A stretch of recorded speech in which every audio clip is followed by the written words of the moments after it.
looking at your head. In a western town, a dead-end world, the eastern boys and western girls. In a western town, a dead-end world, eastern boys, western girls, western girls.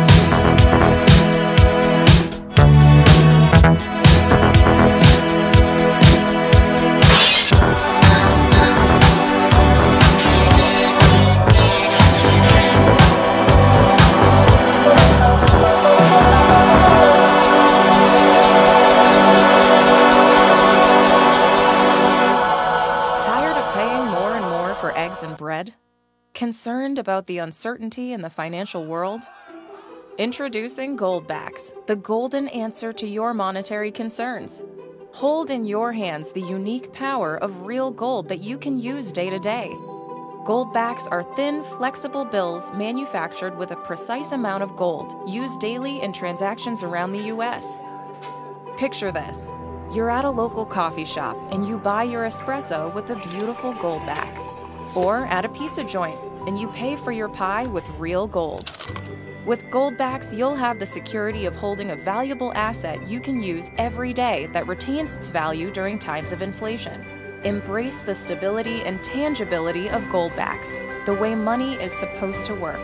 Call us at 6... This hour on WMNH is sponsored by CGI Business Solutions, located at 5 Dartmouth Drive in Auburn. They serve all your business needs, including employee benefits planning, corporate design and business administration, investments and wealth management, and customized business insurance solutions. Their phone number is 866-841-4600 or on the web at cgibusinesssolutions.com.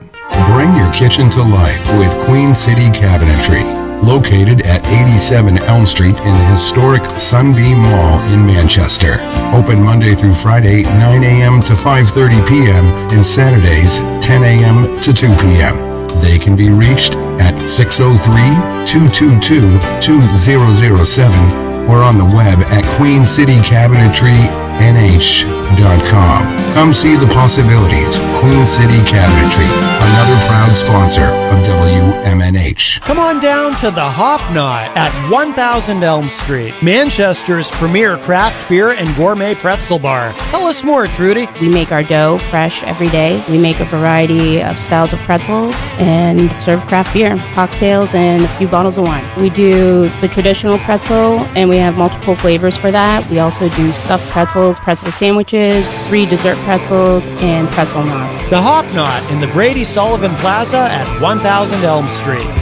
Clemento's Pizzeria, family friendly, awesome for a date night. Clemento's Pizzeria. For delivery, call 603-782-8450. Clemento's Pizzeria, the best pizza in town. 1875 South Willow Street in Manchester, New Hampshire. Best cocktails around. Come in as friends and leave as family.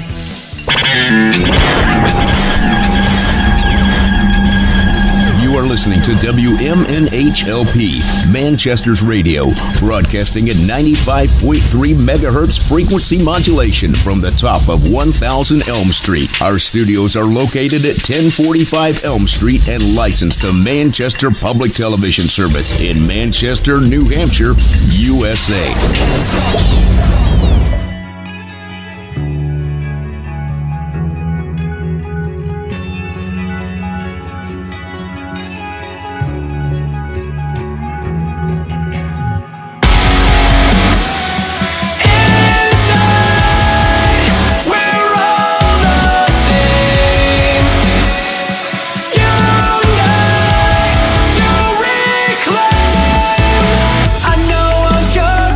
Today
afternoon, everyone. Happy Monday. Here we go. It is that time again. Matt Connarton Unleashed, and we are live from the studios of WMNH 95.3 FM in glorious downtown Manchester, New Hampshire. Also on Comcast Channel 6 if you are in Manchester. And hello to all of our online listeners across the nation and around the globe. You can go to my website, mattconnerton.com, for all your live streaming options, social media links, contact info, show archives, etc., etc.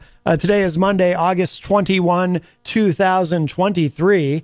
We've got an exciting show for you today. Coming up in the second hour, our musical guest today is the band House Lights. That was their first single that I just played, Love and Understanding. I do love that song. Sometimes I play it even when they're not the musical guest. That's kind of one of my favorites. I have certain favorites that I like to play on the show. Such a great song. And Friday on the show, we ended the week with the world radio premiere of the new single from House Lights called No Longer Myself. Those guys are going to be coming in today, and they're going to do an acoustic performance of one of their songs. So really looking forward to that. And, our friend Sam Beechard, he's been on the show before, and great guy. He also has Always Forward, a great promotions company. He does a lot in the music scene. So we have much to discuss, and looking forward to hearing them play live in studio, too. That's going to be really cool. So that will be coming up today in the second hour of this show. Tomorrow on the show, very exciting, we have a bona fide presidential candidate coming in the first hour, Marianne Williamson. She is running for president. She is challenging Joe Biden for the nomination on the Democrats' side. She'll be here tomorrow during the first hour, so really looking forward to that. And I've been checking out a couple of her other interviews. She's been on, she was recently on Bill Maher's podcast, Club Random, and I've seen her interviewed by the Young Turks, and she's been making the rounds. She's been on quite a few podcasts, but really looking forward to having her here on the radio show tomorrow in the first hour. And then in the second hour, we have a musical guest, actually two musical guests, Cody Pope and Byron G.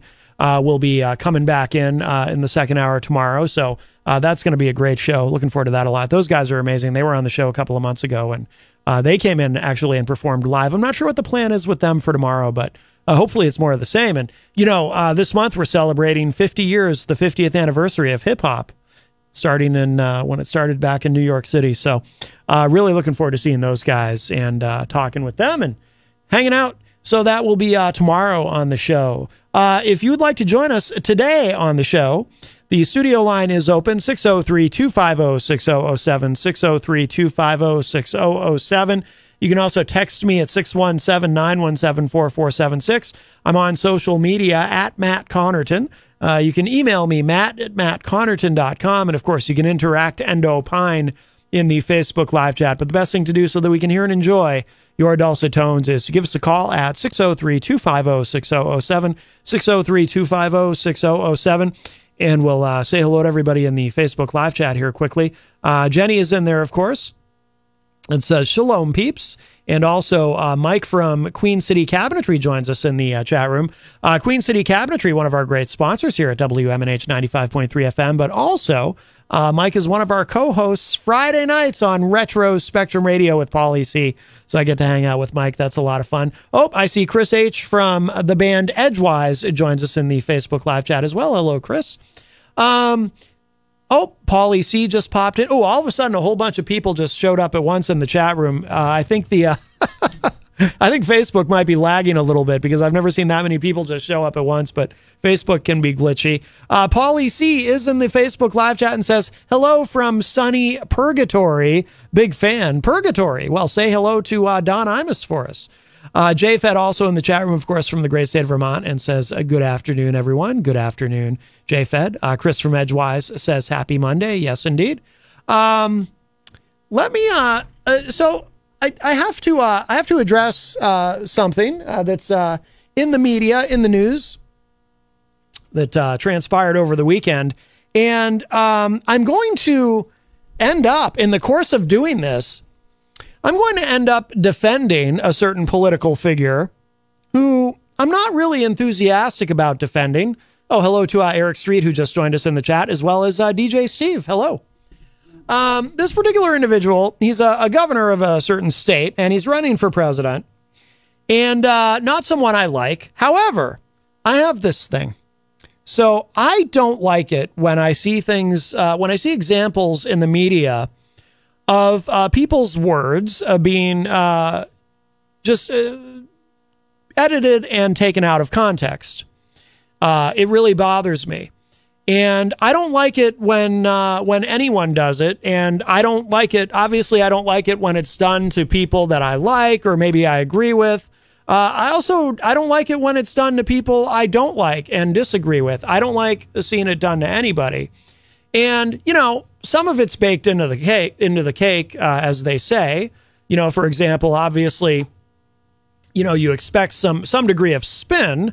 Not that this makes it okay, but you expect some degree of spin. For example, in cable news, just, you know, obvious examples. If you're watching Fox, you expect a rightward spin on things. If you're watching MSNBC, you expect a leftward spin on things. And again, I'm not justifying it. I'm not saying any of that's okay, but it is what it is. Oh, hello to Karen Cubitt, who joins us in the Facebook live chat. Very busy chat room on this Monday. You know, that's something we kind of live with in big media, corporate media. But I saw something happening over the weekend, and it started specifically at CNN, and then it just kind of migrated. I do like to be, when criticizing media, I like to be kind of specific about what media I'm criticizing, because people will often talk about, quote unquote, the media, and they'll speak about the media in sort of this monolithic way. And I think it's a bit lazy, frankly, because in the media, you know, there are many different aspects and factions and layers and levels of media. It's not all just one thing. Clearly, you know, you've got conservative media, you've got liberal media, you've got big media, corporate media, and you've also got independent media, online media, and so forth. You know, you've got all kinds of media. You've got cable news and you've got political talk radio. You've got all kinds of media. So I don't like to speak about the media in a monolithic way. But I saw something transpire on CNN. And again, this then got picked up and kind of migrated outward. I heard it repeated this morning on Morning Joe on MSNBC. And now it's online media has picked up on it. And it's an example of this. This goes a bit beyond spin. It's an example of someone's words being edited in a way that makes it sound like they said something very different than what they actually were saying. And again, I don't like it. Regardless of how I feel about the person who is having that done to them, and in this case, it's somebody I frankly deeply dislike, but fair is fair. I don't like seeing, regardless of who it is, and having it done to them, and regardless of who it is who's doing it to them, I don't like to see it, and I like to call it out. But this example got called out live on the air. So Casey Hunt, she's got her show on CNN, and played a clip of Governor Ron DeSantis, apparently, I say apparently, disparaging Trump supporters. And it was a surprise, right? DeSantis calling Trump supporters listless vessels, which is kind of an insulting thing to say, because, you know, DeSantis's whole play has been, you know, try not to be too confrontational or critical of Trump, because if Trump should happen to falter, you know, DeSantis can be the one to kind of swoop in. That's been the play of many who are running for president. Not everybody, of course. Some people are being aggressive, going right at Trump, like Chris Christie, Asa Hutchinson, Will Hurd. That's about it. The rest of them are kind of like, yeah, you know, maybe we can be Veep, you know, who knows? Or maybe we can run again in 2028 if we don't upset the MAGA base. So pretty shocking to hear DeSantis say something like that about Trump supporters. Except, here's what happened. So I'm going to play the audio of this. Casey Hunt says, well, we have this. She plays this edited clip. Ken Cuccinelli, another person I'm not a big fan of, to be honest with you, but Ken Cuccinelli is there on set with her. He's on the panel, as well as, you know, representing Ron DeSantis, literally representing him, because he's the one who, Cuccinelli is the one who founded the Never Back Down super PAC. And Never Back Down was in the news at the end of last week because they're the ones who posted online the debate prep notes, this very long memo about all the things they wanted Governor DeSantis to do in the debate. That got posted publicly for all the world to see. And there's a reason why that happened. We talked about that last week. But anyway, that's Ken Cuccinelli. He started Never Back Down. So Ken Cuccinelli actually does a fact check on Casey Hunt in real time, live on air, and says, wait a minute, that's edited, and that's not what Governor DeSantis was saying. And again, I bring this up because when I see something like this, when I see something particularly egregious like this, you know, again, regardless of how I feel about the people involved, fair is fair. I feel driven to call it out. And by the way, you should want that too, regardless of how you feel about the people involved, because it's this kind of thing that causes people to not trust the media.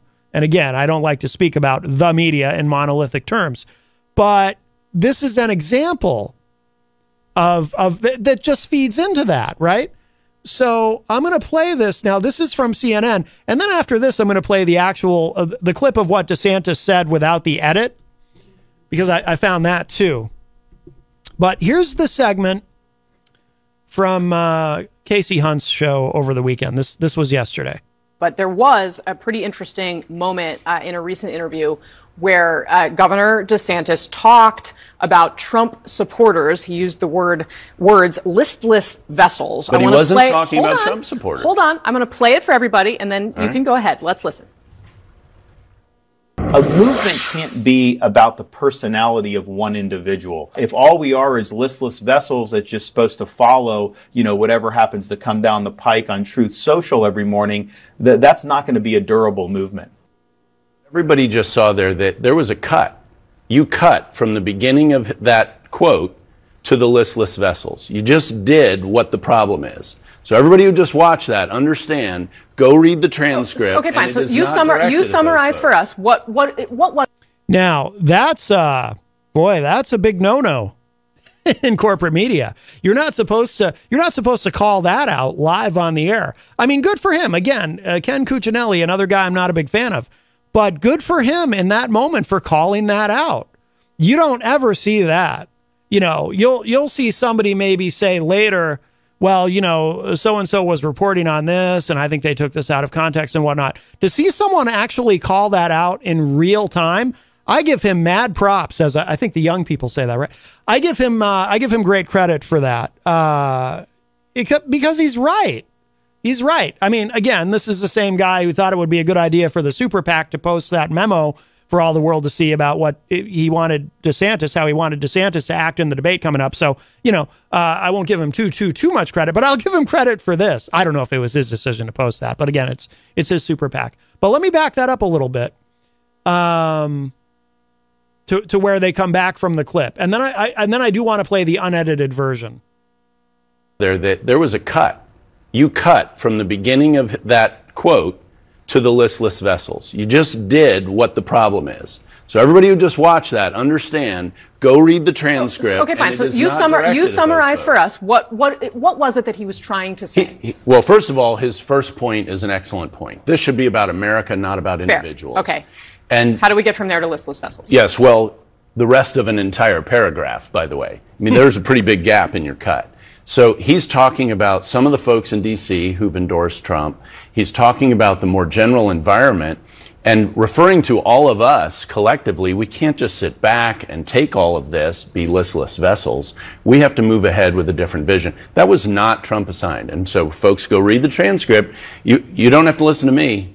You go read it yourself. Here's what we get. He's right. He's absolutely right. And I want to play for you. Here it is. I want to play for you. This is the audio. This is the full. This is without the edit. So this is about a minute long, I think. Maybe a minute and 20. It's got, this is the audio of, well, it includes what he said in between that was edited out. Now, listen carefully. And by the way, again,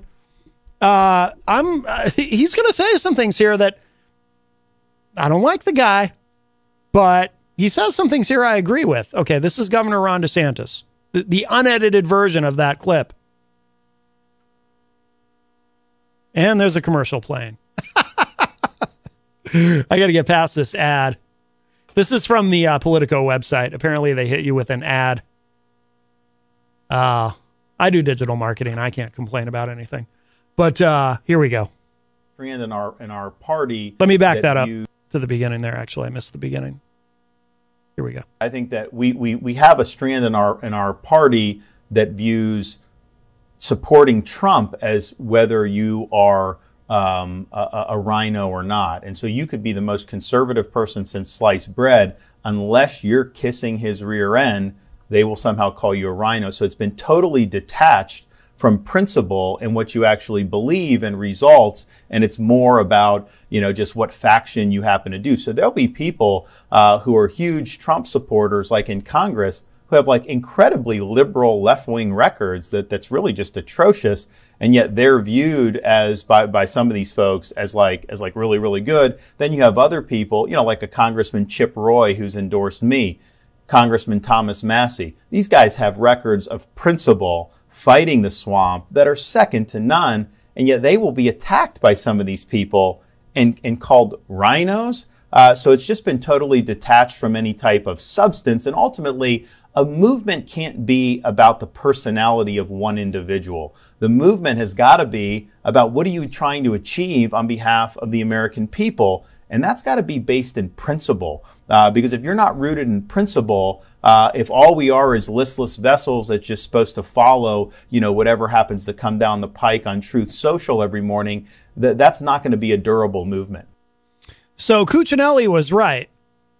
There was a lot more there. And when you hear what he actually said, he was not talking about Trump supporters. He wasn't talking about the typical, he was talking about Trump supporters in Congress. He was talking about the Republican establishment that largely supports Trump. But he wasn't talking about the voters. But that's how it's being spun. Oh, DeSantis trashes Trump voters as being listless vessels, which is not what he said. And again, I don't take great joy in defending this guy. I think he's toxic in terms of his politics. I think he puts a lot of hate out there. I've made no secret of how I feel about him and his messaging and all the anti-LGBTQ plus stuff that he puts out there. I think is really bad. I think it's toxic. I think it's nasty, and I think it takes us backward as a country, quite honestly. So I take no great joy in defending him. But that was pretty blatant what the media, see, now I just did it, the media, what certain elements in the media have been doing. And then, with this moment specifically, and then, of course, the Trump campaign, and this is just smart politics, they pounce on it, and they say, oh, look what DeSantis, he's insulting, he's insulting MAGA by calling everybody listless vessels. And of course, now they're using the distorted, the taken out of context version of DeSantis's comments. But again, that's just smart politics. And I want to play part of this again. I want to play the beginning of this again because he said something here that he's been reluctant to say. JFed says, I heard him say he really dislikes Trump and his followers. Well, there might be some subtext there. He probably does. He probably does. I think they all hate Trump, to be honest with you. But they have to pretend to like him. Well, Mike Pence might genuinely like him. Even though he almost got Pence and his family killed on January 6th. I think he still just can't help but love that guy. But let me play the beginning of this again. I think that we have a strand in our party that views supporting Trump as whether you are a rhino or not. And yeah, that's absolutely true, by the way. He hits on something that a lot of Republicans they don't like to acknowledge, but he says it, and it's true. It's really become... pre-Trump, it had already sort of become this thing where in the Republican Party, if you even so much as disagreed on anything, in other words, say you maybe you're pretty conservative consistently overall, but maybe you're willing to go with some additional gun regulation or something like that, then you're immediately called a rhino. It's like you step out of line on anything, you're called a rhino.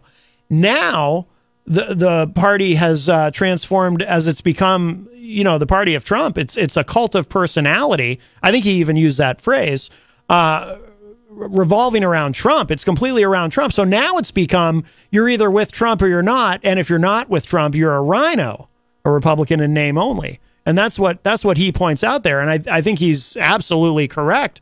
And he seems a bit baffled by it. And I don't blame him. So you could be the most conservative person since sliced bread. Unless you're kissing his rear end, they will somehow call you a rhino. So they say that about Liz Cheney, right? Liz Cheney, very conservative. But they pushed her out of leadership and replaced her with Elise Stefanik, who at the time at least was regarded largely as a more moderate Republican. But Liz Cheney went against Trump, so they said, you're a rhino, you're out of here. Been totally detached from principle and what you actually believe and results, and it's more about, just what faction you happen to do. So there'll be people who are huge Trump supporters, like in Congress, who have like incredibly liberal left-wing records that's really just atrocious. Now he's exaggerating and being very hyperbolic. There's nobody, I was with him until that part, but now he's just, come on. There's people in Congress who are Trump supporters who have very liberal left-wing voting records. Obviously not. That's ridiculous. See, now he's actually kind of doing the thing that I was talking about before. Now he's doing it when he says that. When I talked about how before Trump, now it's you're either with Trump or you're not. And if you're not with Trump, you're a rhino. Before Trump, it was you're either a right-wing conservative and or you might step out of line on something. Could be anything. Well, I mean, some issues carry more weight than others, and you'll get called a rhino. And DeSantis is doing that here. He's doing that old school, again, pre-Trump thing where it was about the issues, but it was like, some of these Republicans have these left-wing liberal voting records. No, but, there might be a few that, they're okay with marriage equality or, maybe enhanced background checks on guns or whatever it is. They don't toe the conservative line, and then you react to that like, oh, look how left wing they are. I mean, I've seen that happen over and over again. So he gets a little ridiculous with that part. But the premise that he started with is correct.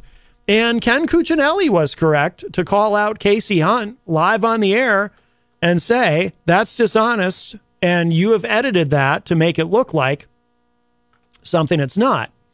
You know who who got it right? It surprised me a little bit, the New York Post. According to the New York Post, DeSantis called out Republicans in Congress and called them listless vessels. So the New York Post got it right. But I see a lot of media outlets picking this up, and they're going with the original CNN narrative, and it's just dishonest. Hello to Rhonda Favero, who joins us from the great state of California. Hi, Rhonda. I hope you're okay where you are. California, my God. I saw video over the weekend of, look, they're not used to this. The hurricane and an earthquake at once. That's apocalyptic. Seeing streets in Southern California flooding like that, just incredible. I think it was, if I remember correctly from what I read, it was their first actual tropical storm that had hit, Mexico and then Southern California into Las Vegas in 84 years.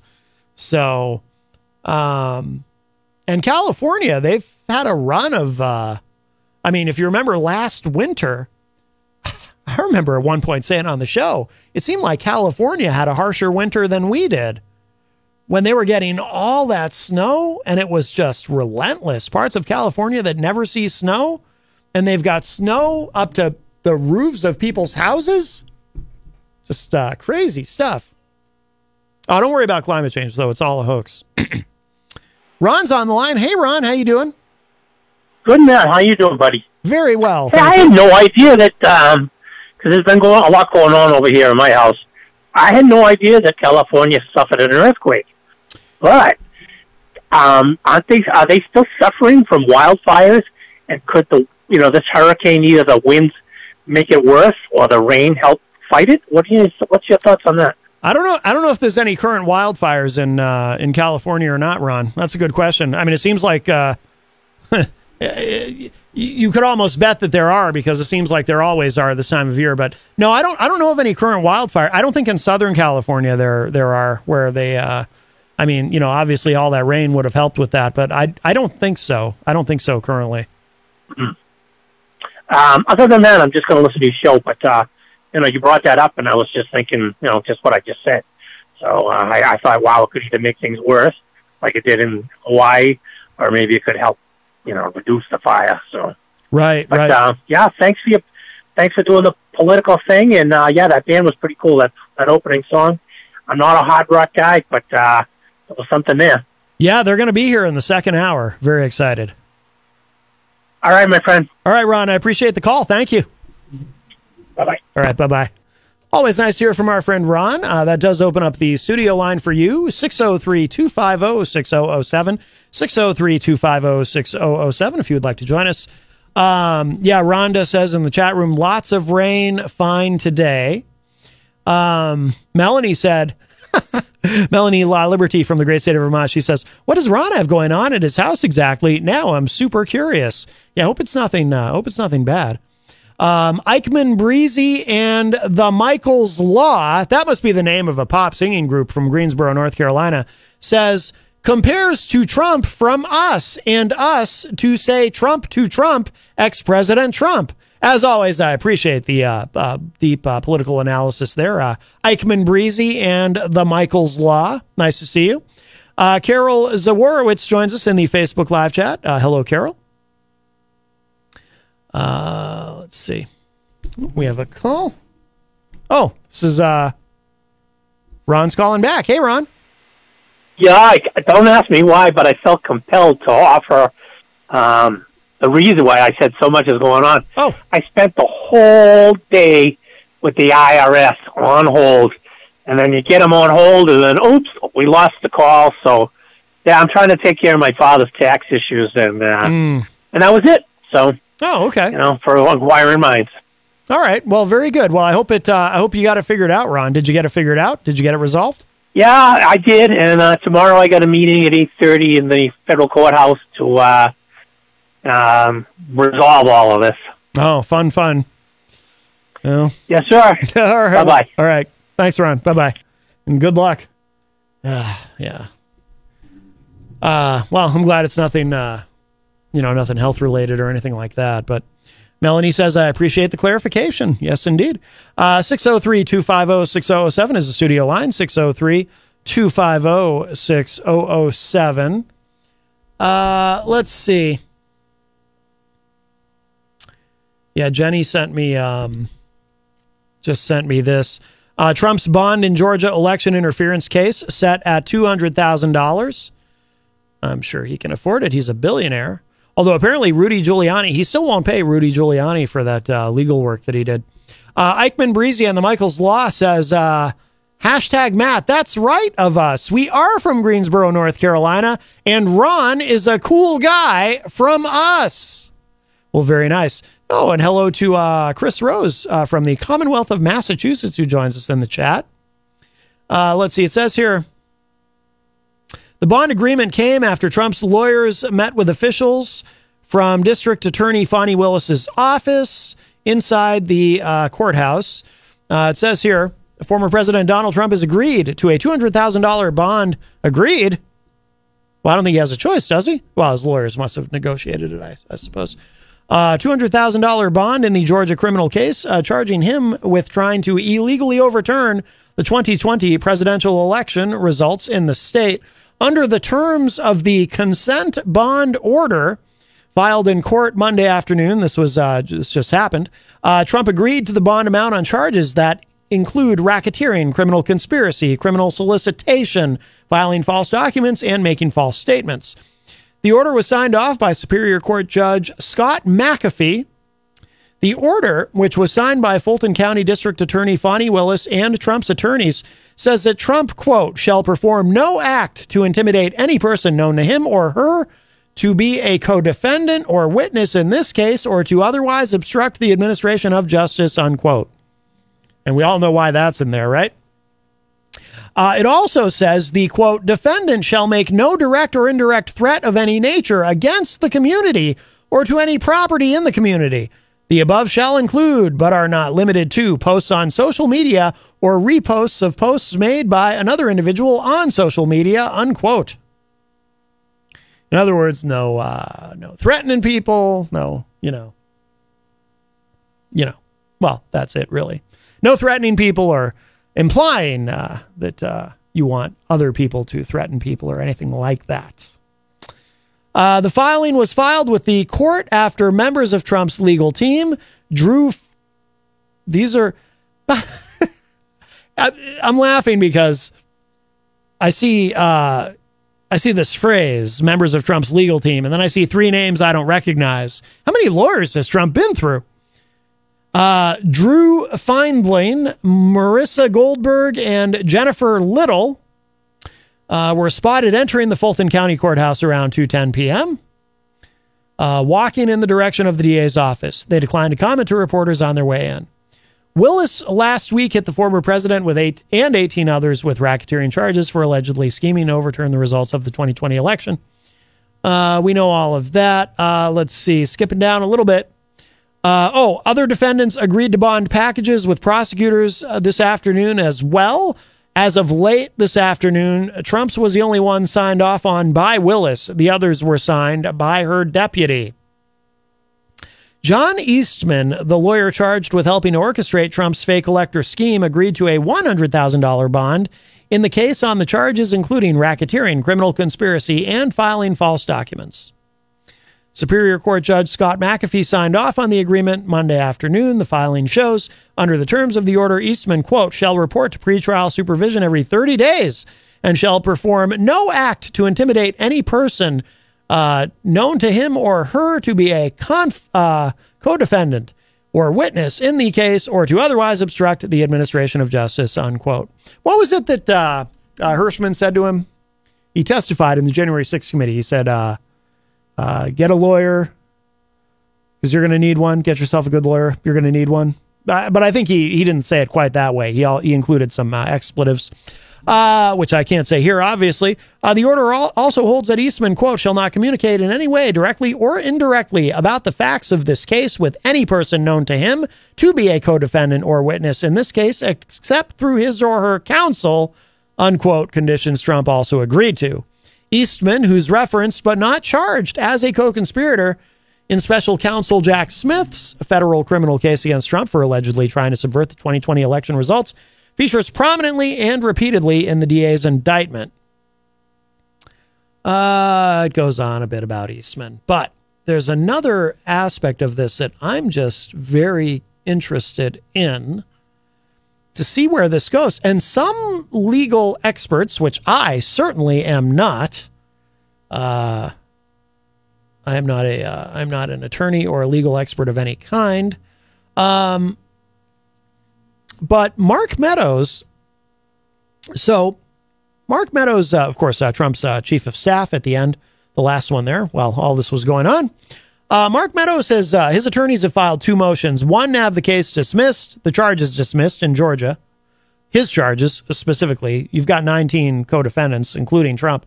One motion to have his charges dismissed, and the second, if not dismissed, to have his case removed from Georgia and to be made a federal case.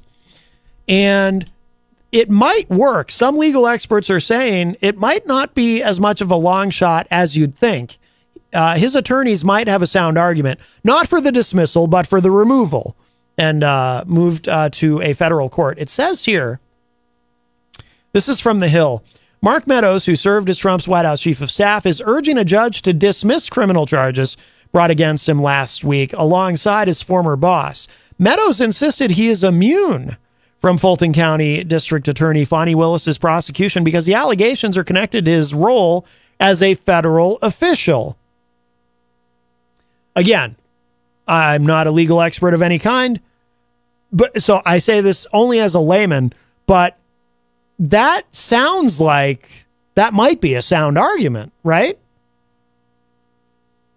If he's doing all of this on behalf of Trump, doing it from the White House, not in Georgia. Now, the thing is, where he may have gotten caught up in this is Mark Meadows did go to Georgia at one point, and there are some conflicting accounts about his activity in Georgia while he was there, quote unquote, investigating or whatever term you want to use, potential voter fraud. So that might be where he gets caught up. But this actually could work in theory.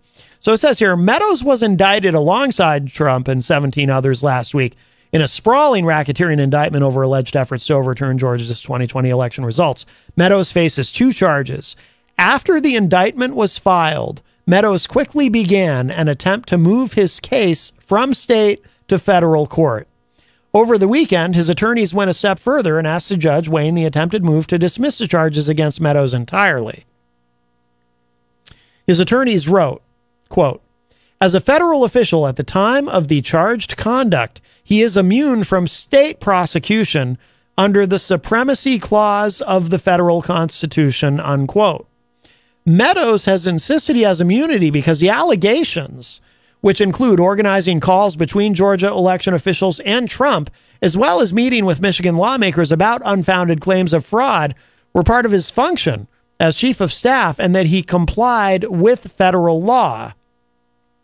His attorneys wrote, quote, "The conduct charged here falls squarely within the scope of Mr. Meadows' duties as chief of staff and the federal policy underlying that role. He need show only some nexus, but here the connection is much closer than what that broad standard embraces," unquote.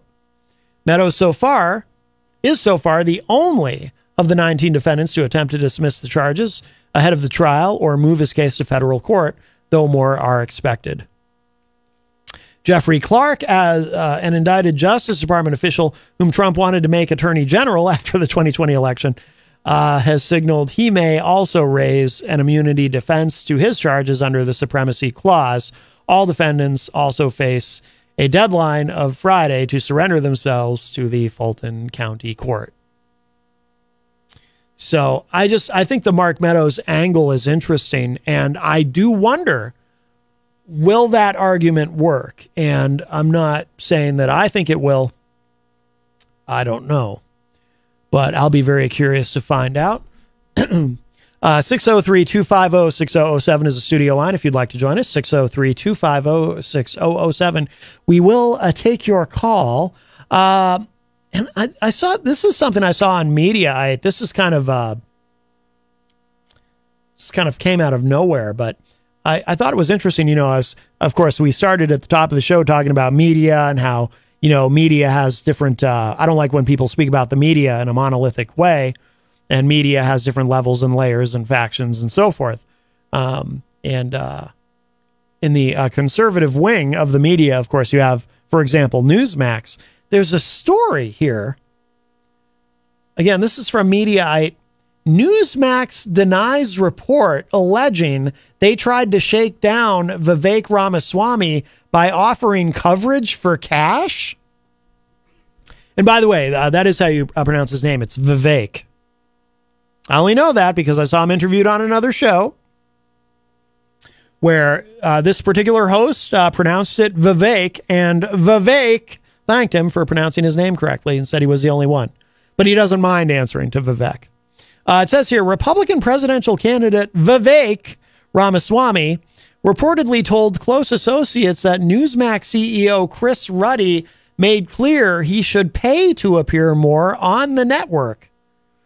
Semaphores Max Tanney and Shelby Talcott summarized Ruddy's message to Ramaswamy in a devastating article yesterday. Semaphore reported that on a private phone call, Ramaswamy, quote, had complained that the right-leaning network was sticking him in little-watched midday slots or ignoring him outright, unquote. Ruddy's response to Ramaswamy was to make clear that if he, quote, wants to appear on Newsmax, he should pay to do it, unquote, reported the article, citing, quote, two people to whom the candidate described the conversation, unquote. Newsmax vehemently denied the report and added that soliciting political advertisements is commonplace. That's an interesting way to approach it. We vehemently deny this, but, would it really be so bad? In other words, Newsmax spokesperson Bill Daddy, oh, that's a fun name, Bill Daddy, replied to Semaphore in a statement declaring the notion, quote, that Newsmax is asking candidates to advertise in order to ensure coverage as some quid pro quo is categorically untrue and incorrect. Newsmax would take an assertion such as that very seriously. There is no correlation between advertising and editorial visibility for any candidate on Newsmax. If candidates want to reach our audience outside of our programming, then, of course, advertising would be a good way for them to do this. This is the basis of all political advertising, unquote. See, I like that. No, we're not doing anything wrong. But if we were to do something, it wouldn't be wrong. Scott Robinson says in the chat room, was the other show you saw him on, Matt Connarton, unsheathed? It absolutely was not, Scott. Absolutely not. Daddy added, quote, as is true for all networks. Oh, that's the same. This is a sloppily written article on Mediaite's part. They repeated that in another paragraph.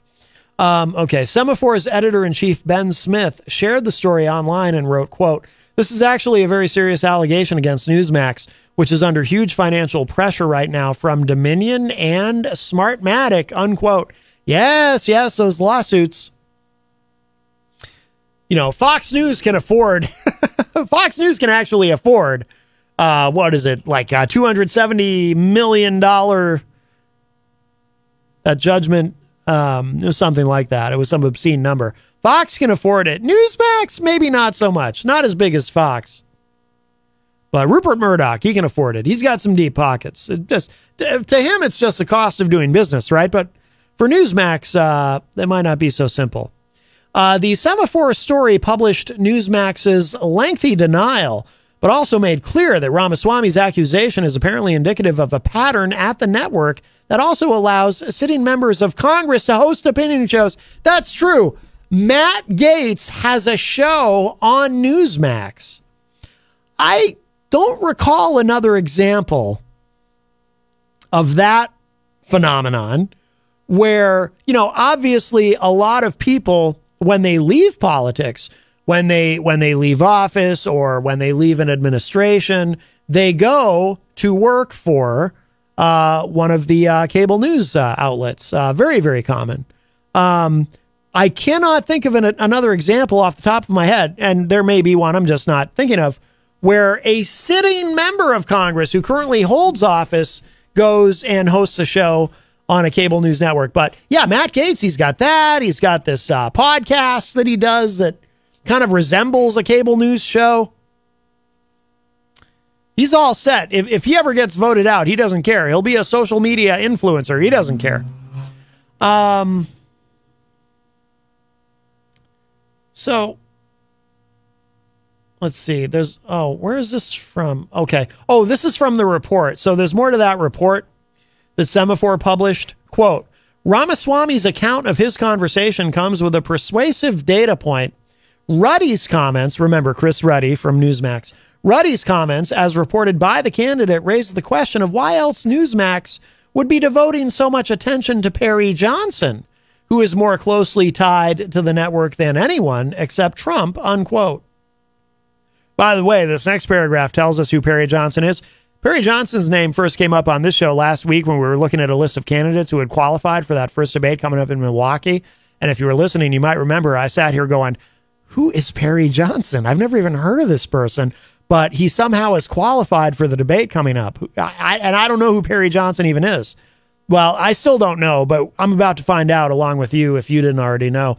It says here, Perry Johnson, a businessman and longshot GOP candidate who runs paid ads on Newsmax, has not only appeared regularly on Newsmax as a candidate, but has both hosted a primetime show on Sunday and is, quote, the focus of multiple recurring documentary-style shows on the cable channel about his campaign, unquote. Well, I don't, whatever. I mean, he's spending the money.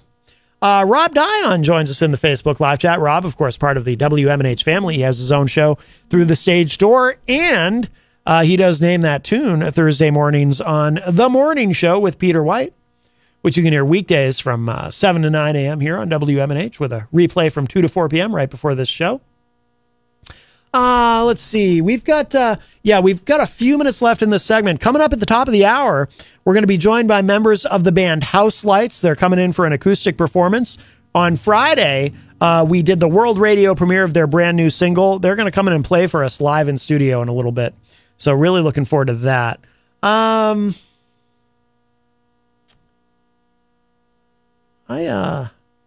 We'll save that. Oh, Sam Beechard is here. He's out in the hallway. We'll do one more quick thing. I just think it's kind of funny that I saw this phrase. This is trending right now, apparently, on social media. Giant murder wave in all caps. And when you hear a phrase like that, in the context of climate change and so forth and all this severe weather, you might think there was a giant wave of murder currently hitting the California coast or something like that. But apparently it's actually something Trump said about Governor Brian Kemp of Georgia. Giant murder wave. Trump takes attacks on Georgia Governor Brian Kemp to an absurd new level. I don't know. I kind of like it. It's in all caps with an exclamation point after it. It's dramatic. I don't know. I dig it. This is from Mediaite also. Just something quick, and then we'll go to a break and get those guys in. It says, it is fair to say that former President Donald Trump is not a huge fan of Georgia Governor Brian Kemp, but the ex-president's animus, at least expressed on social media, went to new heights this morning when Trump blamed Kemp for what he called a giant murder wave. I wish I had some sort of effect, like an echo effect, that I could just activate when I say it. Be like, giant murder wave, wave, wave. I just think that'd be fun. At issue is Trump's eagerness to impeach Fulton County DA Fonnie Willis, who he labeled as, quote, crooked, competent, and highly partisan, unquote. Willis did indeed reveal her partisan nature during her campaign, which CNN's Ellie Honig brutally called out. But there is no evidence of her being crooked or corrupt, as Trump alleged. Nonetheless, Trump blamed Kemp and Willis for ostensibly allowing, quote, murder and other violent crime to massively escalate. It's in all caps. That's why I say it that way. Crime in Atlanta is worst in nation. Oh, here's the whole thing. I wish I could do a Trump impression. Here's the whole thing from Truth Social. Governor Brian Kemp is fighting hard against the impeachment of the crooked, incompetent, and highly partisan DA of Fulton County, Fonnie Willis, who has allowed murder and other violent crime to massively escalate. It's theater of the mind radio. Pretend you're hearing an echo effect every time I do that. Crime in Atlanta is worst in nation. She should be impeached for many reasons, not just the witch hunt. I did nothing wrong. Willis should focus on out-of-control murder, not I will get Trump over a perfect phone call. Georgia does not deserve this giant murder wave. By the way, I will just say, I do agree with Trump on one thing. I don't think Georgia deserves a giant murder wave. I don't think anybody deserves a giant murder wave. I mean, this is America. We don't need giant murder waves, okay? Unless it's look, if there's a tsunami coming and you want to point to it and say, look at that giant murder wave, that might be appropriate. But, other than that, I think that, this is something that we just shouldn't have. In fact, I'm going to take a position on that right now. This is my position. I am opposed to giant murder waves. Murder in general seems bad, but a giant murder wave seems extra bad. Probably because, I did almost drown once when I was a kid. My dad had to save me. So, the idea of a giant wave just full of murder, it's very disquieting to even contemplate.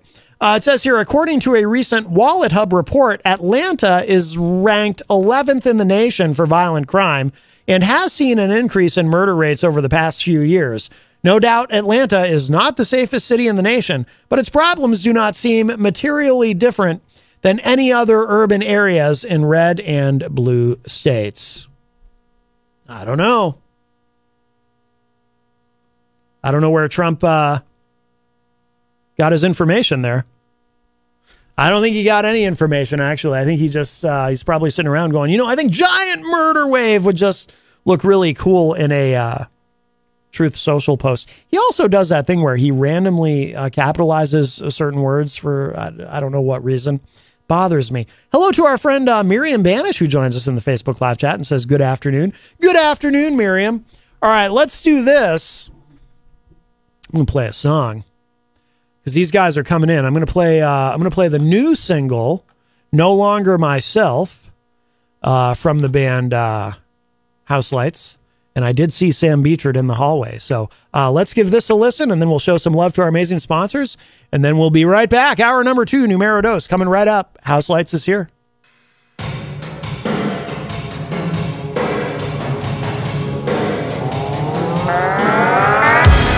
Holding on is hard to do when all these thoughts fall through your fingers. The words linger on your tongue. See through eyes blind from staring into the sun. Can you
on down to the Hop Knot at 1000 Elm Street, Manchester's premier craft beer and gourmet pretzel bar. Tell us more, Trudy. We make our dough fresh every day. We make a variety of styles of pretzels and serve craft beer, cocktails, and a few bottles of wine. We do the traditional pretzel, and we have multiple flavors for that. We also do stuffed pretzels, pretzel sandwiches, 3 dessert pretzels, and pretzel knots. The Hop Knot in the Brady Sullivan Plaza at 1000 Elm Street.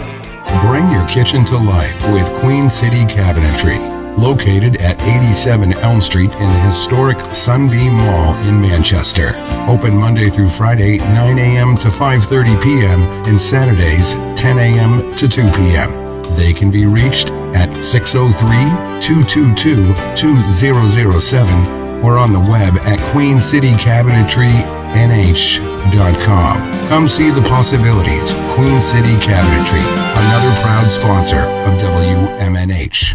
Clemento's Pizzeria, family friendly, awesome for a date night. Clemento's Pizzeria. For delivery, call 603-782-8450. Clemento's Pizzeria, the best pizza in town. 1875 South Willow Street in Manchester, New Hampshire. Best cocktails around. Come in as friends and leave as family.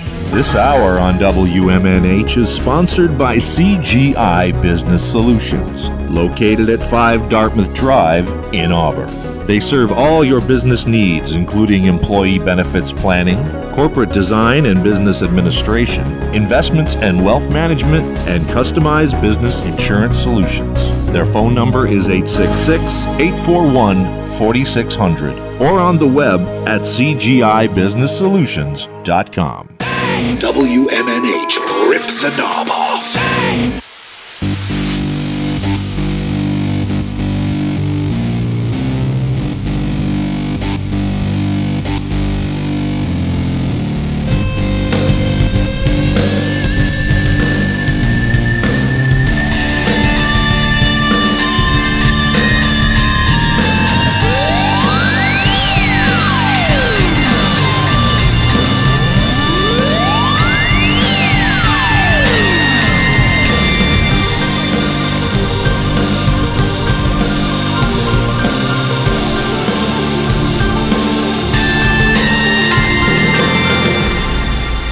Welcome back, everybody, as we enter hour number 2, numero dos of Matt Connarton Unleashed, and we are live from the studios of WMNH 95.3 FM in glorious downtown Manchester, New Hampshire, also on Channel 6 on Comcast if you're in Manchester. And hello to all of our online listeners across the nation and around the globe. You can go to my website, mattconnerton.com, for all your live streaming options, social media links, contact info, show archives, etc., etc. Today is Monday, August 21, 2023.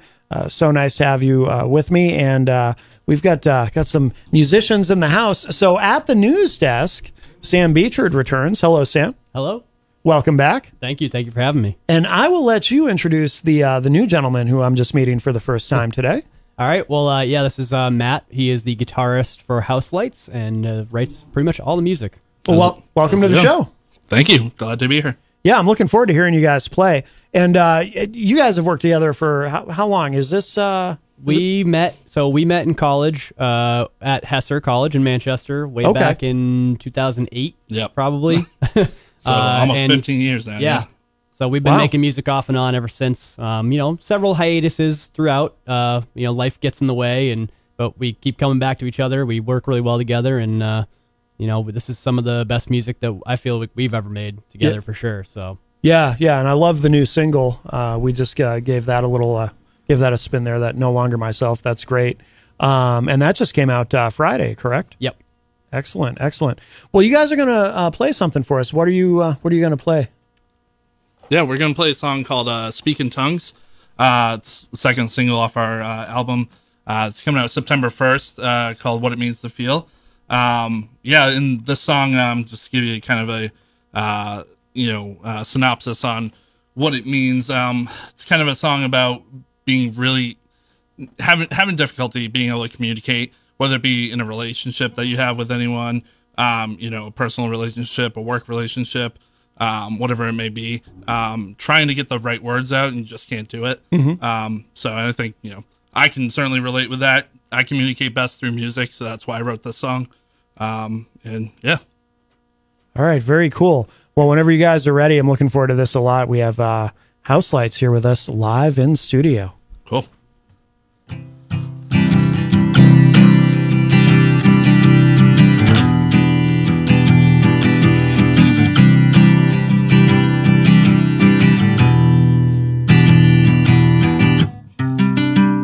Talk to you today before the words escape. Where do I start? Straight from my heart, thoughts fall apart. You're not understanding what's making you so angry. I'm messing up so badly. What'll it take to make you happy? We've gotta fight for something. There's no progress in pretending everything's just fine. Can't turn back time, there's no rewind. I took abuse today, could not articulate what I'm feeling inside this fragile mind I'm trying to hide. What am I not understanding? What's making me so angry? I'm messing up so badly. What'll it take to make me happy? We've gotta fight for something. There's no progress in pretending everything's just fine. Can't turn back time, there's no rewind. We can't outrun our feelings, have to face them to find healing. If we draw the line, we may just find we'll be alright. Alone I'll wait for you, knowing nothing can be perfect, or if it's even worth it, but I'll try it anyway. Can I still make you nervous? I can only dream of metamorphosis, hope for a chrysalis surface, breaking through the other side. How could I be so stupid? I lost you, chipping away at my old habits today. Thought I needed help on the way, I led us astray. Chipping away at my old habits today. Thought I needed help on the way, but now I'm okay. We're here to stay. You never understand me. Is that why we're so angry? I'm messing up so badly. This time I can make you happy. We've gotta fight for something. There's no progress in pretending everything's just fine. Can't turn back time, there's no rewind. We can't outrun our feelings, have to face them to find healing. If we draw the line, we may just find we'll be alright. Is it on us not to speak in tongues? You're holding your breath, say enough is enough. Yeah, I'm holding your breath. Very nice, very nice. We've got the guys from House Lights here with us in studio if you're just joining us. And that is called Speak in Tongues? Yep. That was the second single? Second single, yep, off the new album. Very good, very good. Thank you. If you have anything for the guys, any questions or feedback or anything, the studio line is open, 603-250-6007, 603-250-6007. You can also text me at 617-917-4476. I'm on social media at Matt Connarton. You can email me, matt@mattconnerton.com. And, of course, you can interact and opine in the Facebook live chat. But the best thing to do so that we can hear and enjoy your dulcet tones is give us a call at 603-250-6007. I do see Eric Pilcher has joined us in the Facebook live chat. And Eichmann Breezy and the Michael's Law says, House Lights, we say, keep on rocking from us. Thank you. Thank you. There you go. That's a long name, huh? Eichmann Breezy and the Michael's Law. So the album comes out, is it September 1st? Yep. Is that?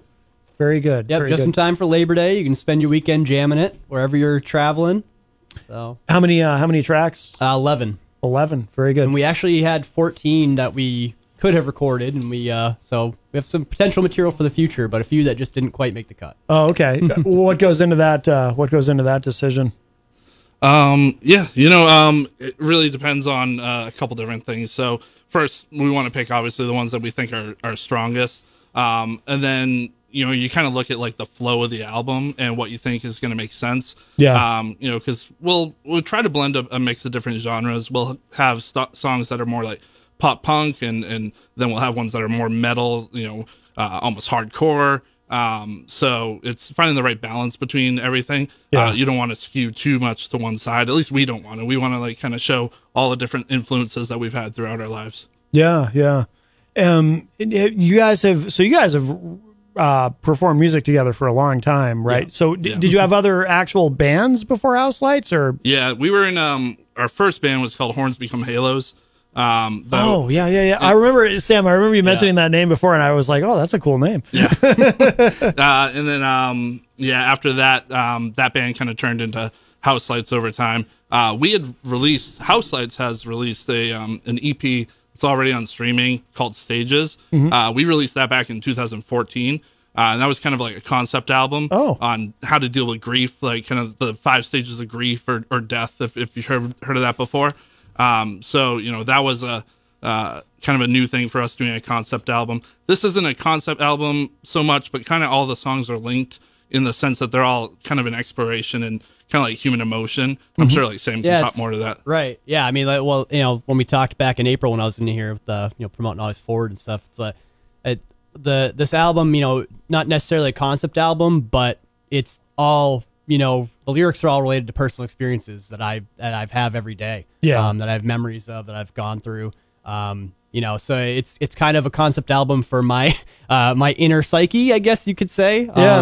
Just me processing all the different things going on in life, and trying to find a way to, kind of, put a spin on them, hopeful spin, or just, come to terms with things and try to move on in any way that I can. And like Matt said, I mean, music is one of the ways that we know how to communicate best. And music is a universal language. I love that music can mean different things to different people. Yeah. You can listen to, 20 people listen to a song and every one of them can find a different meaning. And that's amazing to me. So very, very happy that we could get to do that every day. And Matt, you write the music? Is that? Yeah, I write the majority of the music. So I'll generally start with guitar, and the way I kind of do it, honestly, sometimes I'll just I'll go to my computer, I'll open up Logic, and I'll plug in my guitar, and I'll start recording and then play. So I won't even like jam first. I'll just start practicing, see what comes out, and if anything sticks, I've already got a demo track at least recorded, and then I can do it a little bit better. And tweak it and touch it up to how I want it to sound. And I think like especially Sam and I work so well because I think the music as I write it, a full song, I may have like kind of a sadder, sounding verse or, maybe uplifting chorus, but towards the end of our bridges, we kind of have like, there's a conclusion sound to it, kind of like a finite, like kind of purpose. And I think Sam writes really good lyrics that kind of complements that. Yeah, no, that makes sense. Now, have you guys played, do you guys ever play out acoustic? Just the two of you like you did here today? Or was that a first? Really, yeah, that was pretty much the first time. Oh, no kidding. Oh, that's cool. No, again, we used to play around in Horns Become Halos. I think 2011 was our last show. Yeah. And neither of us have played live. It's been a bit. Not original music. I've done a couple little things here and there. Yeah. But nothing for House Lights yet. Okay. So okay, we've been working on getting the full band together. We finally have a second guitarist, so we've been charging ahead. Practicing, learning the songs, trying to find a space to practice. Oh yeah, so that's always tough. Yeah. But we're on the lookout for a practice space so we can all get together and hopefully my original target was maybe end of the fall we'd be ready. So we'll see. We'll still try to hit that goal. But definitely be ready. As soon as we're ready, we'll be getting shows going. So yeah, no doubt. Totally like a non-conventional way to kind of build a band or start something where I just recorded a bunch of songs first, then we did the vocals, and then we said, hey, let's just, actually record these. Let's get them mixed. We found this great mixer on the Sound Better website, which is a website you can go to find like mixers, producers, etc. He's out of Argentina, which was awesome. So we got to work with someone really cool. They mixed and mastered the album for us. And then, now we're obviously trying to put together a live show. Because there's nothing like playing live. It's such a thrill. I love it. Yeah. When you guys were in the other band, Horns Become Halos, did you play out a lot? Did you do a lot of shows? We played a decent amount. Yeah, we play like and a lot of these places don't exist anymore, which is kind of sad. But the Sad Cafe, Rocco's, Ground Zero, played all those places. A couple other places too. Did any of that material make it into this band, or is this all new? So funny you ask us. So one of the reasons why Horns Become Halos ended is we had an opportunity. Maybe 2010, 2009, 2010, somewhere around there. We had an opportunity to go record with a studio in Florida. A person that was previously in a pretty well-known band that left to start their own studio gave us an opportunity. I'm not going to say names because I don't want any bad blood or anything like that. Sure. It was a confluence of us being young and hungry and not really understanding how things work, and not having our own stuff together because we were in no way ready. But so we went down to Florida for a couple weeks. Tried to record an album. Had some studio arguments. Really? There was a lot of stuff we hadn't figured out. Yeah, we were a young band. I mean, most of us were 21, 19. But Bobby and Adam are a little bit younger than we are. So we didn't really know what we were doing. Yeah. And each of us had an idea of how we thought it should go. Yeah. And we didn't iron it out until we got to the studio, and then the result is we had a failed album essentially. We ended up with a bunch of like half mixed songs, and a ton of them weren't finished.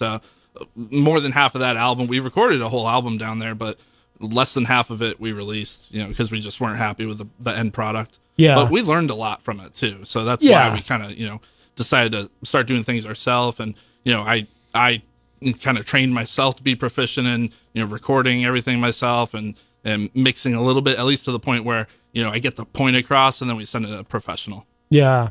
So we ended up taking 3 songs from our previous stuff. One of them was more around when we first started House Lights. But there's 2 songs that were supposed to be on that Horns Become Halos album, the second one, that we have pulled for this one. And there's definitely more tracks that we're going to go back and revisit. And, maybe revamp them a little bit, modernize them a little bit more. But hopefully for the, whatever's next, there's definitely more material to come from that project. So, is any of the Horns Become Halos stuff online, or is that all? It's not on any streaming services. We were just talking about that the other day. Should we release it? Because looking back at your old stuff, sometimes you cringe a little bit, but there's definitely some good stuff there. So we might release it, and just probably release it under the House Lights name, I mean, you can find it now if you search Horns Become Halos on YouTube. Oh, no kidding. Yeah, there's at least most of that first album. There's stuff out there, which was a much more kind of alternative rock sound. Oh, okay. A little bit more experimental. Not as polished by any means. Yeah. And, you'll hear me do some screaming on that. That was the first time I ever jumped into screaming. Oh, no kidding. So, it's cool to go back and see, to see how far you've come and where you've been. And in the moment, we definitely had different ideas of what the music was. Yeah. But looking back at it, I used to be pretty embarrassed because my expectation for what I wanted to be was not what we were achieving. But looking back at that stuff, it's pretty solid. Like, some of it still holds up for me. Yeah. And I'm definitely no longer like, oh yeah, don't listen to that. Like, push it off in the court. Like, I'm like, no, this is what we did. Like, I'm proud of a lot of that music that we made. So. Yeah. How did that opportunity come up where you went to Florida to record with? We had released a full-length album with someone local here at Project 2 Studios. Okay. This guy Connor who we've been friends with for forever. He mixed and mastered that album for us, and then we were looking to do a second album, and we got an opportunity to work with a guitarist from a band that we all kind of liked. Unfortunately, things just didn't really work out well. You live and you learn. Yeah. Now, what about the other guys who were in the band with you at that time? Are So two of them are still with us. So we've got Adam. Adam's the drummer, and he is amazing. He's a professional drummer. He's practically every night he's off doing a different gig for. He's playing at Wally's. I think he played at Fenway. He played at Wally's. He's played at Fenway. He played at House of Blues with Annie Brobst. Some people might have seen him. So he drums for her live. Good. He's got a lot of other acts that he plays out with down in the Massachusetts area. Yeah. He started to branch up to New Hampshire a bit more, which is good. And he's got like 5 or 6 different projects that he is either in or plays out with or does studio work with. Yeah. So he's pretty incredible. Oh wow. Yeah. Excellent. And then we've got Bobby, who was the guitarist back in Horns Become Halos, and he now does all the harsh screaming vocals in these new songs. Okay. He's also in his own project called Hotel Graffiti. Shout out. Those guys are awesome. Absolutely. That's a cool name. Yeah. And then we just added our new friend Josh Noonan, who is going to be our second guitarist. Yeah. So we're pretty stoked. He's been really jumping in, working very hard to learn the songs. So he had a lot of ideas, a lot of feedback for us. Yeah. So we're excited, man, to bring it all together. Excellent. Let's see. We've got a couple questions in the chat room. JFed, one of our friends from Vermont, says, have you ever thought about increasing the lengths of your beards? Yeah, you guys have a little bit longer beards than me. I keep mine very trim. Yeah. I don't even like having facial hair, to be honest with you, but I look better with it. But you guys have a little more length than me, but you guys don't have the, like bearding is a big thing now where you got the people with the big beards. You guys ever think about having big beards? I mean, this is about as big as I usually let it get. Yeah. I don't like to manage it, honestly. Exactly. And usually it just gets like this because of laziness, honestly. Yeah. A little bit of the same. So my wife hates my beard. Oh, really? Oh, yeah. I think it looks good for the record.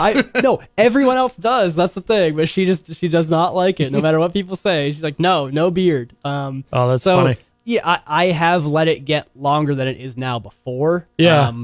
This is the longest I've had one for sure. It's been a little over a year. Yeah. But I'm actually like managing it now and taking care of it. There you go. So yeah, probably not much longer than this either. Yeah. He was a baby face before this. Back when we were doing all the other stuff. Yeah. JFed also asks if you've ever considered.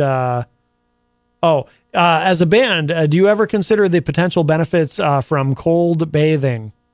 That might have come up before. The ice bath. He's the ice bath guy. Yeah. Maybe we'll have to. It'll be a social media thing we can do. We'll all jump in an ice bath or something. I can't say I've ever tried it. Yeah. Yeah. We'll set. That's what we'll do. That can be one of our milestone challenges. We'll come up with something, and if we hit a certain milestone, we'll all jump in an ice bath. The ice bucket challenge or whatever. Yeah. Some people swear by it. He says the health benefits are remarkable. It wouldn't be for me. The hypothermia and things like that. Yeah. Melanie La Liberty from the great state of Vermont says, I'm picking blackberries as I listen, and I want Matt to know I am sometimes waist high in shrubs and reaching into bushes up to my shoulder. Can you visualize the spiders and ticks lurking, Matt? Yes, I can, and that's horrifying. I don't go into the woods myself. I'm like the least outdoorsy human you'll ever meet. I wish I could just like teleport from one concrete structure to another. There's ticks, there's bugs, there's I guess ticks are bugs. Yeah. There's the Blair Witch. There's all kinds of things that can get you. Yeah, Bigfoot. Yeah, I mean, probably not real, but who knows? And JFed is very excited that you're open to the ice bath, and he also says, the beer and coyotes. Yeah, coyotes. Yeah. And sometimes they're roaming around in a city. Very, very scary. Now what's going on with Sam with Always Forward? Do you have some? I know you've got the Swarmy Fest. You're involved in that, right? So, you're not involved in this one? Yeah. So they're for a brief moment. They were we were in conversation. They have they got things handled. Okay. So they're all set there. I don't want to take too much from House Lights. Just real quick. So Always Forward. I'll be kind of transitioning with how I utilize my business. I have signed on with Don't Blink Music Group as an assistant booking agent. Really? Which is very exciting for me. I've been talking with one of the owners, Colin, for quite a while. And he and I align very closely on our style around booking shows and promoting and that kind of stuff. Yeah. And, this is kind of really, they are doing a lot of things that I want to, was looking to grow Always Forward into. Oh, cool. So I've got a really good opportunity to kind of do that, eliminate a lot of the red tape and the uphill battle. Good for you. Congratulations. Thank you. Yeah, And I'm very excited to be able to get the experience, and learn from people that have been doing it for a while, because it's tough. Yeah. I'm not gonna lie, coming into it cold and trying to figure things out on the fly. It was a great experience. I'm very thankful for the connections I've made, and they're going to continue. Any bands that work with Always Forward, you'll have an opportunity to work with Don't Blink as well. Excellent. And does that mean, is that the end of Always Forward? Nope. So I'm just going to be transitioning into a different avenue, whether it be more of marketing, promotions, more of networking as a resource for bands to utilize. Still working on figuring that part out. But, definitely not the end of Always Forward. Excellent. Always Forward is me. It's my mentality. It's how, it's my brand of how I work and try to promote bands and grow the scene. We're just getting started. Yeah. Excellent. Well, let's do this. I'd like to play, let's play the first single. Love and Understanding. Love and Understanding. I'd love to give this a listen, and then we'll come back and chat some more. But for people who haven't heard it, when did this come out? This was July. Is it July? Yeah, late July. Somewhere around there. Right, because I think when you were on the show the first time, this hadn't come out yet, and I think this was the first place it was heard publicly. But yeah, this is a great song, and sometimes I'll just play it to start the show when I'm just looking for something on days when I don't have a musical guest. This is actually one of my go-tos. I love this song. Awesome. Thank you. Absolutely love this song. All right, let's give this a listen, and then we'll come back and talk some more with these guys. This is Love and Understanding. This was the first single from the band House Lights. Check this out.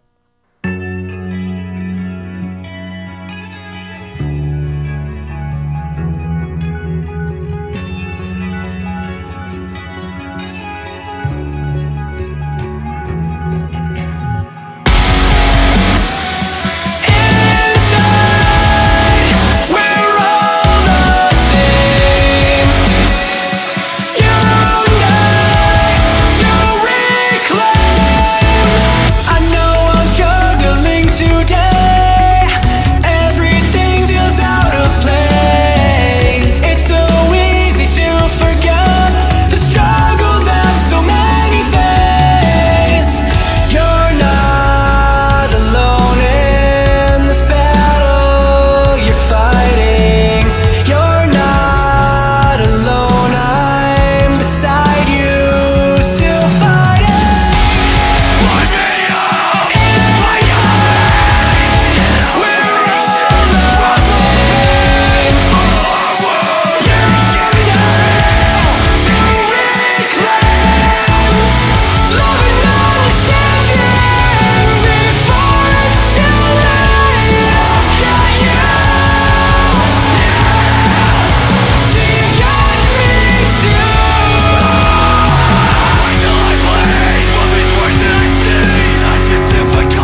on down to the Hop Knot at 1000 Elm Street, Manchester's premier craft beer and gourmet pretzel bar. Tell us more, Trudy. We make our dough fresh every day. We make a variety of styles of pretzels and serve craft beer, cocktails, and a few bottles of wine. We do the traditional pretzel, and we have multiple flavors for that. We also do stuffed pretzels, pretzel sandwiches, free dessert pretzels, and pretzel knots. The Hop Knot in the Brady Sullivan Plaza at 1000 Elm Street. Bring your kitchen to life with Queen City Cabinetry, located at 87 Elm Street in the historic Sunbeam Mall in Manchester. Open Monday through Friday, 9 a.m. to 5:30 p.m. and Saturdays, 10 a.m. to 2 p.m. They can be reached at 603-222-2007 or on the web at queencitycabinetrynh.com. Come see the possibilities. Queen City Cabinetry, another proud sponsor of WMNH. Clemento's Pizzeria, family friendly, awesome for a date night. Clemento's Pizzeria. For delivery, call 603-782-8450. Clemento's Pizzeria, the best pizza in town. 1875 South Willow Street in Manchester, New Hampshire. Best cocktails around. Come in as friends and leave as family. This hour on WMNH is sponsored by CGI Business Solutions, located at 5 Dartmouth Drive in Auburn. They serve all your business needs, including employee benefits planning, corporate design and business administration, investments and wealth management, and customized business insurance solutions. Their phone number is 866-841-4600 or on the web at cgibusinesssolutions.com. WMNH, rip the knob off.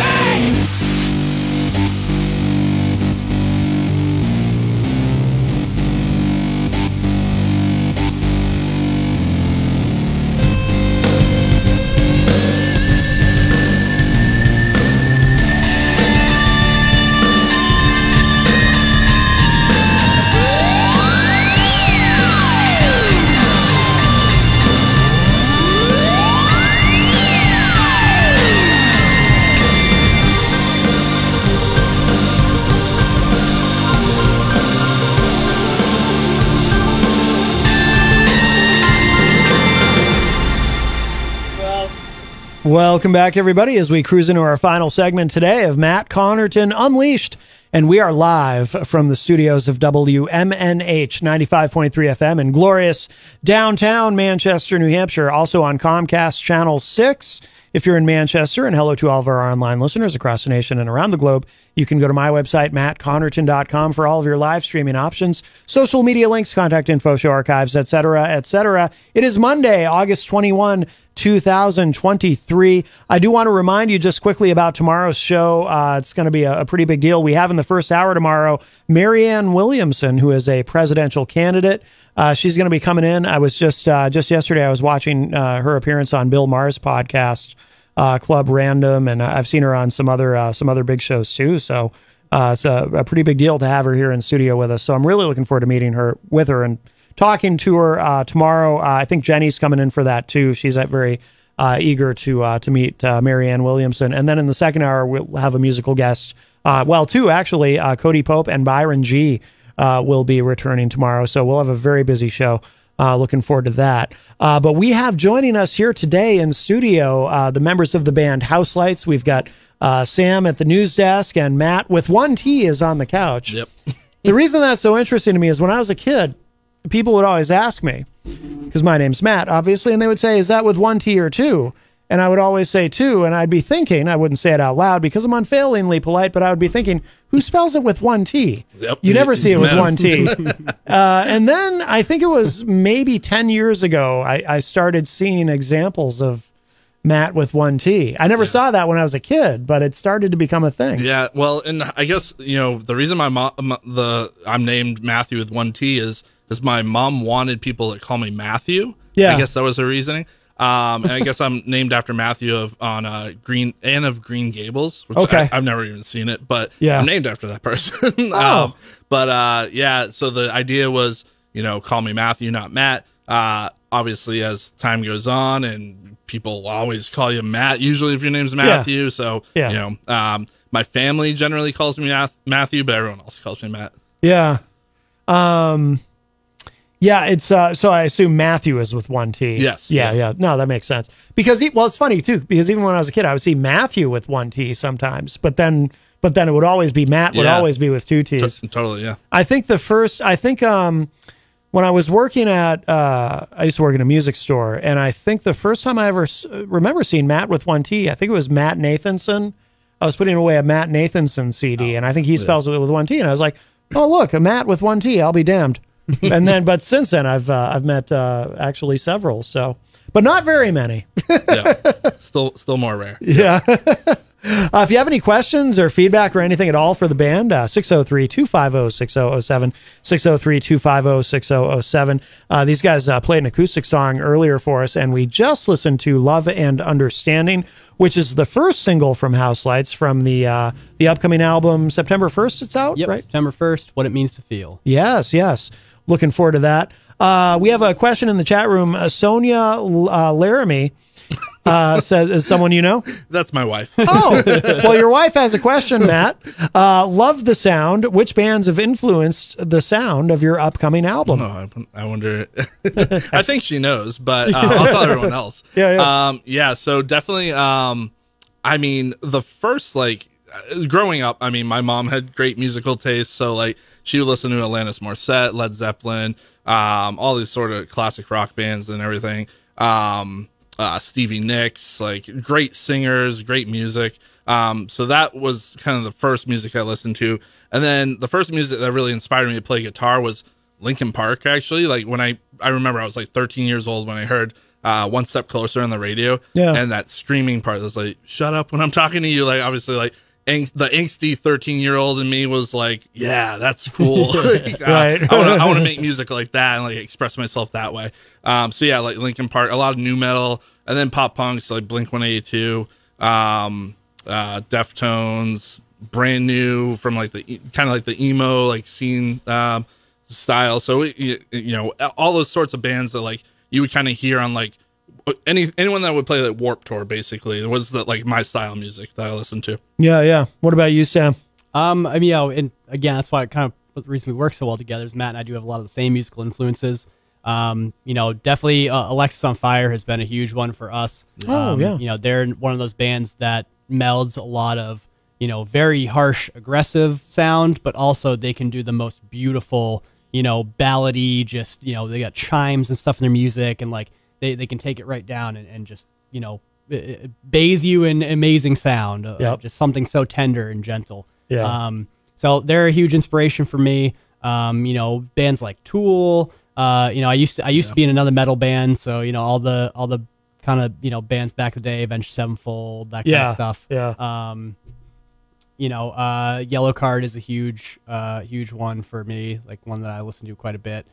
Thursday again is another huge one for me. That's where we got our name from. They have a live album called Kill the House Lights, and so that's where our name's from. Oh, okay. And there also coincidentally there is one of the songs on the album is also title or the name of a Thursday album. Oh, really? Yeah. So, yeah, Full Collapse is the last song on the album. Oh, no it's kidding. also our heaviest song too. So. Oh, okay. Yeah. So loosely inspired, just kind of coincidentally fell into place. But, yeah. Definitely a big nod to Thursday. They're amazing. I got to see them for the first time last year. And they've been playing music forever. I was going to say, they've been around a while. They sounded amazing. Yeah. I was blown away. They sounded really good. So.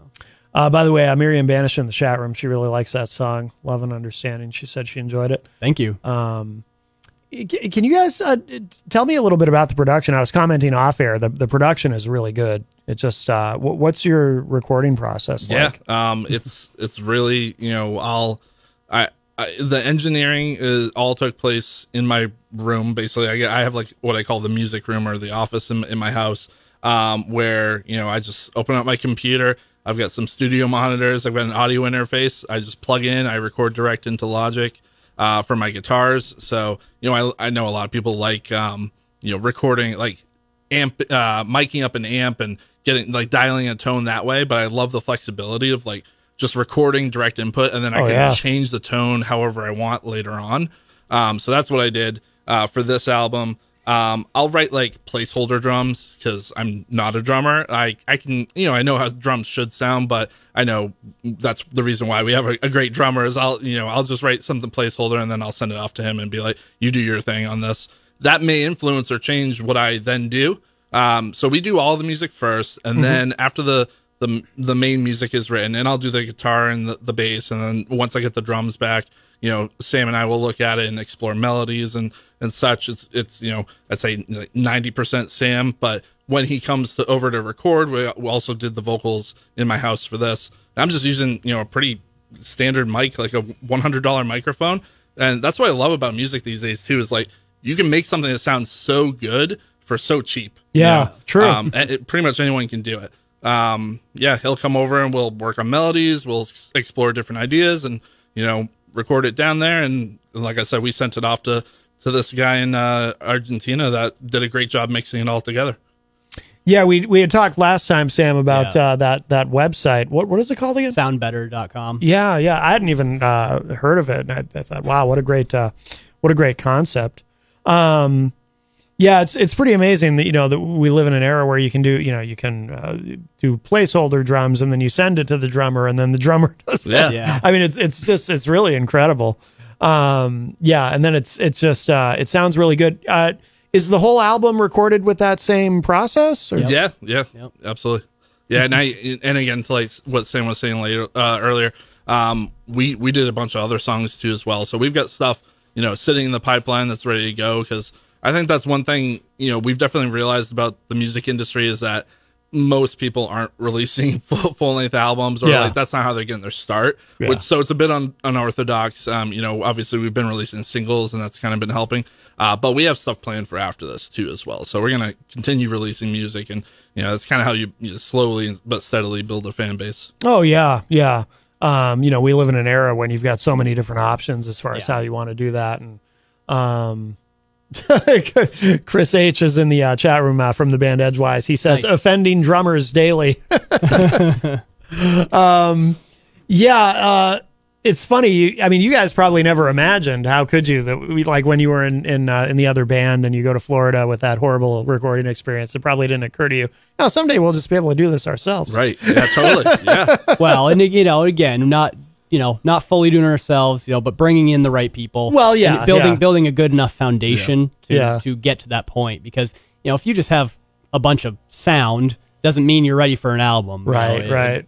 That's the thing with Matt is that I've always tied into his music because he finds a way to. It's not just a guitar riff. Or it's not just everything that he writes has a feeling behind it that resonates with me, very emotionally and. I'll listen to 20 seconds of something he's played and I'll immediately have melodies in my head. Oh, no kidding. I'll immediately have an idea for the theme of the song and, based off of that emotion. Yeah. I keep a good thing going. Yeah. And Matt, can you tell me about that guitar? That guitar sounds really good. Yeah, it's a brand named Orangewood. They're online only. They're out of Los Angeles. And, it's a mahogany wood. And it sounds great. I definitely took a chance on it because they only sell online, so I didn't have a chance to try one beforehand. Yeah. But it was highly reviewed. I watched some YouTube reviews of it and sounded great there, so figured I'd give it a shot. And I love it. Yeah. Excellent. No, it sounds really good. And Sam, we had talked too last time you were here about vocals, and you were what was it you said you were? Learning how to do the yelling, the growling. Yeah, I was getting my screams back essentially. I had done sort of developed screaming on my own back in Horns Become Halos. Yeah. I ended up being kind of like the primary person doing that towards the end of our band when we were playing. But I hadn't done it at all in the 12 years that 10-ish years that we had been broken up before we started working on the new project. Yeah. And this was an opportunity, so I started working with a clean vocal instructor last year. Oh, right. And then evolved into also working with a extreme vocal coach this year because I I want to be as versatile as I can. Mhm. You know, the more vocalists we can have is kind of my ideal band is, you know, 3 or 4 different singers would be great to Yeah. have all the harmonies to be able to do as much of the stuff live possible as we can. Yeah. So obviously we do put a lot of production into the songs. We like a lot of harmonies and, you know, kind of backing vocals. Yeah. But it's been cool to see that a lot of the stuff I've worked with my amazing extreme vocal coach, Kyle Farrer. He's in band Late 9. Shout out. Dude's amazing. He just guest spotted for Motionless in White this past weekend. I got to see him in Guilford. Oh, cool. Dude, he was amazing. He killed it. But working with him, a lot of the stuff I've learned as far as like mouth and throat positioning and like the way that the muscles interact has also helped my clean vocals. Really? I feel like my falsetto and my high notes are way more crisp and easy to get to based on like, you know, kind of breaking down what's going on in the vocal tract. Yeah. So they've both been amazing. Katie Gall is my clean vocal instructor. She's in Newmarket. Shout out to her as well. I wouldn't be where I am without both of them. Wow. You know, I'm the best that I've ever been, and I'm only, you know, trying to get better.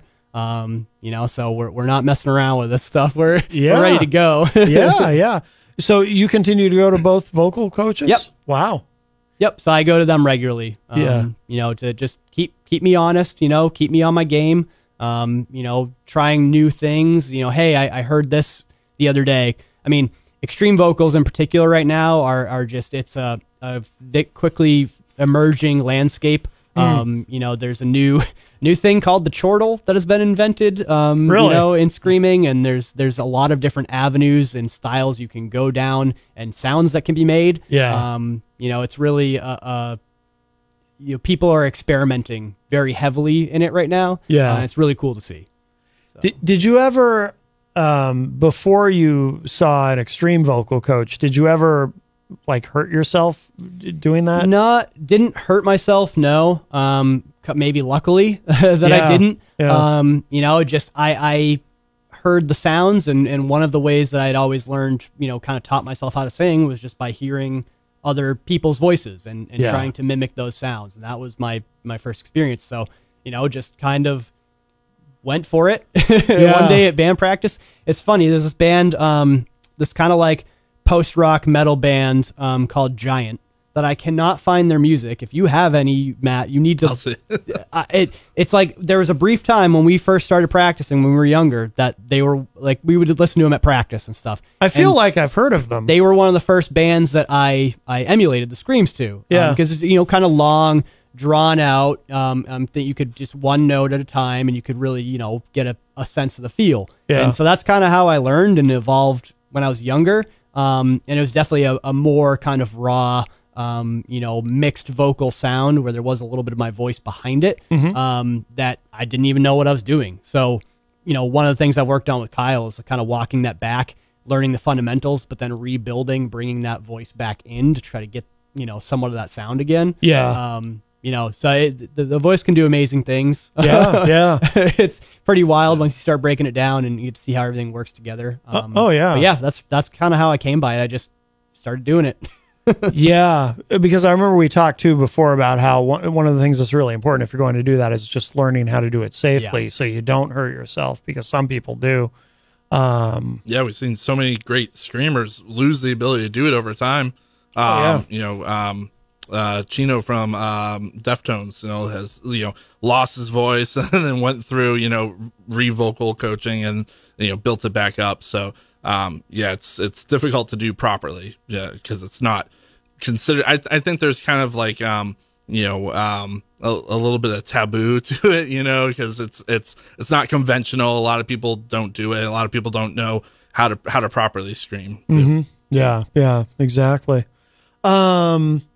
Now, the new album, so that's coming out September 1st, and then do you guys have any kind of a timetable, as because you mentioned that you've already got more songs sort of ready to go? I mean, are you gonna do you have a long-term plan as far as how it's how you space it out? I think it's important to like find the right spacing where you don't want to, you know, lose your audience, and you want to, you know, keep a steady momentum going. Yeah. So, you know, I've kind of always looked at it as like, I think the speed at which we can produce music is pretty quick nowadays with all the technology and everything. And so my goal would be to maybe release a single every month or so. Yeah. Even after the album comes out, I think it's easily doable. Whether that be, things we can experiment with too. One month it might be a cover, it might be an original song, something like that.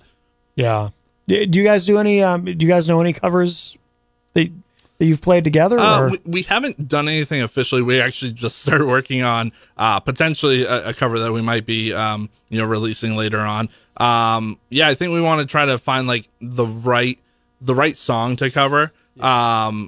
It's whether that be something that is brand new, recent, in a totally different genre that we want to put our spin, our style onto, or take something that's a much older song from some like maybe Kiss or The Who or Aerosmith or something, some classic rock band, and put a modern spin on it too. Yeah. Very cool. Now what's the so you guys don't have any shows coming up, right? Because you're still kind of putting the band together. But you said, Sam, I think you said like end of fall. I would like to be playing shows by end of fall, and that's but that's a very loose timetable. Yeah. You know how hard it is to wrangle band members. Oh, absolutely. Get everybody together. So, we're going to be doing as much as we can to try to get ready in time for that. But we'll see if we get there. We want to do it right too. We don't want to go out there and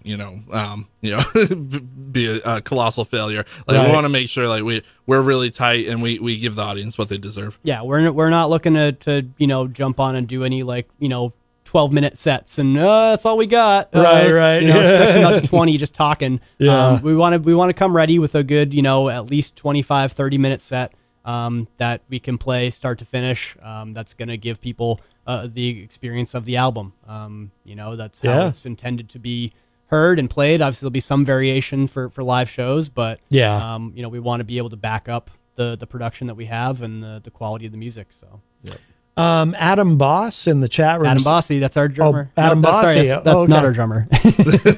We know him. Oh, okay. We go way back. He says that you have always been one of the most talented musicians he's ever met. I appreciate that. Very nice. I love you, Adam. Although he did spell it with 2 T's, so maybe he means me. Well, he definitely doesn't. Can't win them all. He definitely doesn't mean me. No, he means you. Yeah, no, very nice. So he's someone you've worked with, or you? Yeah, he's a guitarist as well. I think he might have briefly been in Horns Become Halos for a few moments. Oh, really? Yeah, we had a couple of lineup changes, but and we went to high school together. So. Oh, very nice, very nice. Is he in a band currently? I don't think so. Okay, okay, very good. Now, where should before we run out of time, and I do want to, we'll end the show with I'm going to play "No Longer Myself" again, the newest single.